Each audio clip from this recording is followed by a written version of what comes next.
Oh my goodness. Let me tell you something. The reason why I always make that sound because I have music in my ear. I hear music all the time from the time I was a little girl. And I hear music. My name is Florence Mills, everyone. Some of you who doesn't remember me or know me, I like to have different looks. Now, you see this look here? Because within me, there is all women. And someday I feel like wearing a little straight boxy. And some days I just like to come to Mother Africa. I like to wear the colors that I was born with. The colors just to change because within me there's a whole lot of women and they just want to spurt out. And because of that, I'm able to write all kinds of different stories that will touch you from the beginning. My name is Florence Mills, and today I bring you Colored Flames. Ladies and gentlemen, before I start, I should sing, I got the woman in me. I'm every woman. It's all in me. That's right. Shaka Khan, shaka Khan, shaka Khan, Khan. Ladies and gentlemen, yes, I am every woman. It's all in me, and all of us is every woman. Someone said something to me the other day, and it was about beauty. And that is not all about beauty on the outside, it's also beauty on the inside. But let me explain something to you. You can always tell a woman who's well put together by how she carries herself. And if you love yourself, it doesn't matter how you look like, you will glow. And by glowing, you would have that internal glow. It is the glow that wakes you up in the morning. It's the glow that makes you the woman you are. It's the glow that people see and they're attracted to. It doesn't matter what you're wearing, whether you're wearing a scarf around your body, someone's going to find you beautiful. Anyway, ladies and gentlemen, today my storyline is again, I am the author of Colored Flames, the anthology of contemporary dramatic plays. 5 plays in this one book. And I'm telling you, it is stimulating. Today's storyline, I'm going to tell you a little story about it before I read it to you. I went to BMCC. I'm not going to point out the college, but when I went to school, I'll go back with being a nurse. I became a nurse. I was only 19. That was my family's dream. And as the Bible says, you honor thy mother, thy father, thy days would be blessed. So I would literally say that my days has been blessed because I did honor my mother's wish to become a nurse. But within that nursing, you see so much. And I wish I could only say it's only within the people that I was nursing that I saw so much. I saw so much, sometimes too much, especially as I watch one by one how some of my friends just left this earth, people that I knew. We asking about this one. I'm making the names up one by one. And then it became the biggest epidemic in the 1980s and the 1990s. And it still is a problem today, although no one is facing or talking about it. That does not mean it does not exist. And in 1998, I was compelled to write The Saturday Affair. The Saturday Affair deals with issues that we don't want to face, like the modern day illness, but I just turned it into a love story to make it easier for the families to bear. As being a healer, as a nurse, you are automatically a healer. You're a healer because you're healing people on a physical sense. But when you become a writer, you're a storyteller, you're also healing them spiritually. And so I always think that I was born to be a writer and a poet and to heal, but not to heal, to be the kind of nurse that my parents chose for me. So, ladies and gentlemen, I want to read a little bit of the insert from the Saturday Affair. And I'm hoping it's not going to depress a lot of you, but life can be very depressing at times, but that does not mean you have to give up on it. You could just still keep fighting and be the best that you can and deal with whatever the situation that God has given you. The Saturday Affair was a little bit of the insert. The Saturday Affair was written in 1998 and updated in 2008. It deals with family drama and the effect it has on a family when one member is infected with HIV.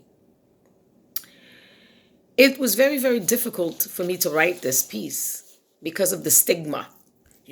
Everyone is scared, everyone is afraid. But little do people know, according to the World Organization, more than 70 million people have been infected with HIV virus, and 35 millions have died from that, have died as a result of HIV. There are approximately 36.7 millions worldwide, and that is the research that I did to do my book, Colored Flames, so that when I'm speaking, I'm not speaking from the top of my head. This book is not a book of research, it's a book of plays. But within plays, true, it is a fictional play and all the characters are not real. But it does not change the fact that that illness has devastated families and friends. As I said, I watch as a lot of my friends that I've loved very much disappeared, artists, poets. And it's sad because if someone dies of cancer, everyone can say, oh, they die of cancer, heart attack. Yes, they had a massive stroke. Or if they die from diabetes, or it's fine. But the stigma of actually dying from HIV have kept these people in a lone place. And also the amount of people who have actually thrown their loved ones out of the house because they have been infected. And they believe at that particular time that touching a person or hugging a person that has that illness is going to cause that illness to come to them also. And it's a sad, sad thing for a lot of family members. So when you come out with a play or words about the stigma of how bad it is, even in society, I'm fortunate in a lot of ways that I haven't lost many family members with that illness, but I've lost a lot of friends. And I know there are people who are listening or to me right now who have lost family members. And there are people out there right now who are homeless because they caught the disease and someone threw them out and they don't have no place to live. I'm basically not asking anyone to change their lifestyle because of what I'm saying. All I'm saying is we are each other's keeper. And if it's a problem for one, it's a problem for all. Of course, now everybody has the new drug called PrEP, and it's supposed to help you. But I don't think there's anything better than old-fashioned condoms and also communication or actual abstinence until you meet someone that you really care about or love and wants to share your body with them, and then making sure that they got tested and you got tested, and in that way it can become a great love affair. So as we go through the Saturday affair, you could see how this family literally protect each other. In this storyline, you have a love triangle where Mark, the character, didn't know how to tell his girlfriend that his ex-wife had the disease, and how it was devastating for him and the whole entire family when, because of deceit and lies and secrecy. But as you know, nothing can stay a secret forever. It came out and how it devastated this relationship. So as I poignantly wrote and brought these characters to life,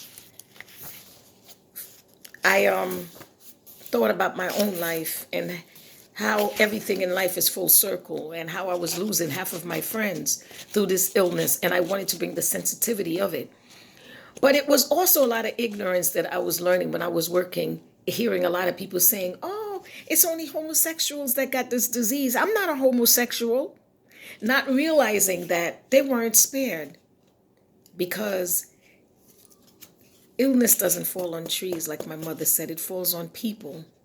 And as long as we were interacting with each other sexually, or we could have gotten, nowadays there's a new group of children who are born with this illness, and it's still a matter that has to deal with. I didn't even get a chance to do any real reading today. So anyway, I just wanted to tell you, love each other, be safe. And Florence Mills We'll talk to you soon. And please get my book, Flo Mills, Florence J. Mills, at an anthology of contemporary dramatic plays, Florence Mills. Buy your book. You can get it on Amazon, Barnes and Nobles. We out of time. Uh,